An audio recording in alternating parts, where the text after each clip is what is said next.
নমস্কার বন্ধুরা, Nilima cooking show থেকে আজকে আমি শুরু করতে চলেছি। দেখুন আমি এই যে ডাঁটা আর কুমড়ো আর কলার থোড় আলু সব কেটে রেখেছি। আমি 5 মিশালি একটা লাবড়া তরকারি করব। একটু মাছের মাথা দেবো, দুটো মাছের মাথা আর এই যে রুই মাছের ডিম আছে, এটা মিশিয়ে আমি একটা তরকারি করব। আপনারা দেখুন আমি কীভাবে বানাচ্ছি। আমি এখন শুরু করতে চলেছি। আমি ধরিয়ে দিলাম কড়াই,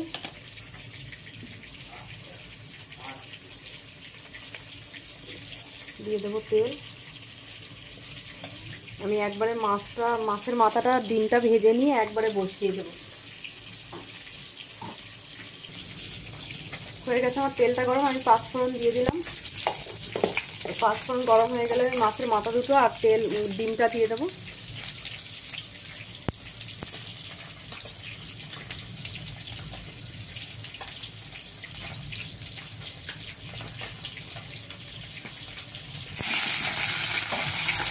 দিয়ে দিলাম মাছের মাথা, দিয়ে দিলাম ডিমটা, একসঙ্গে ভাজা হয়ে যাক। আর এটা তো চচ্চড়িতে দেওয়া হচ্ছে, তার জন্য একবারে ভেজে চুড়ে ভাজা হবে গুঁড়ো গুঁড়ো করে। বলুন আমার মাছের মাথা ভাজা হয়ে গেছে, আমি ভেঙে গুঁড়িয়ে দিয়েছি। এবার আমি দিয়ে দিলাম সবজিটা। কীভাবে বানাচ্ছি আপনারা দেখতে থাকুন।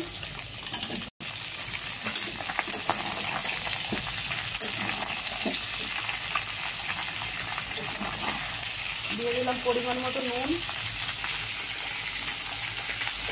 দিয়ে দেবো পরিমাণ মতন হলুদ গুঁড়ো,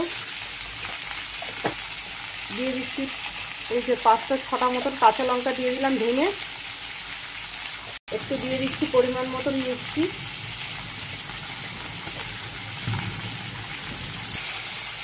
দিয়ে দিলাম আমি পরিমাণ মতন একটু জিরার গুঁড়ো 1 চামচ দিয়েছি, 1.5 চামচ মতন দিয়ে দিলাম। কষতে কষতে একটু নরম হয়ে আসবে, অল্প করে জলের ছিটা দিয়ে ঢাকা দিয়ে দেবো।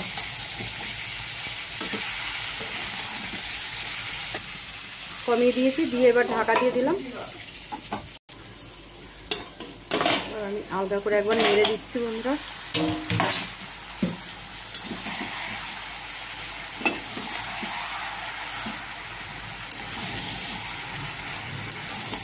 আমি এখন জল দেবো না, কারণ এটা যত কষা হবে তত টেস্ট হবে নিজে নিজে।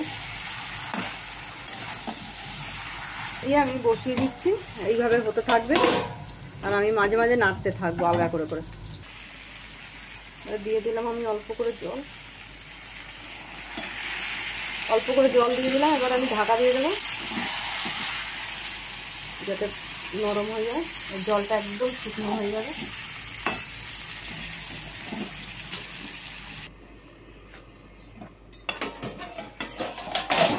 আমি এবার আলগা করে দেখছি,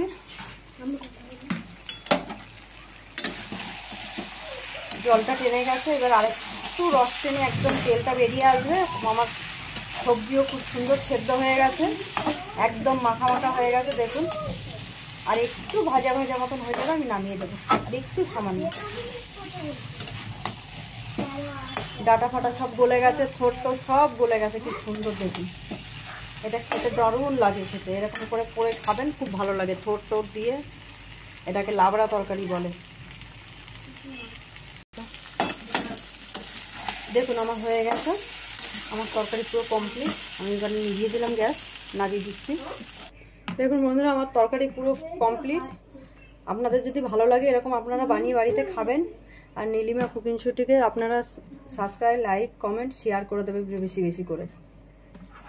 ফেসবুকের বন্ধুরা আপনাদেরও যদি ভালো লাগে আপনারাও লাইক, কমেন্ট, শেয়ার বেশি বেশি করে দেবেন।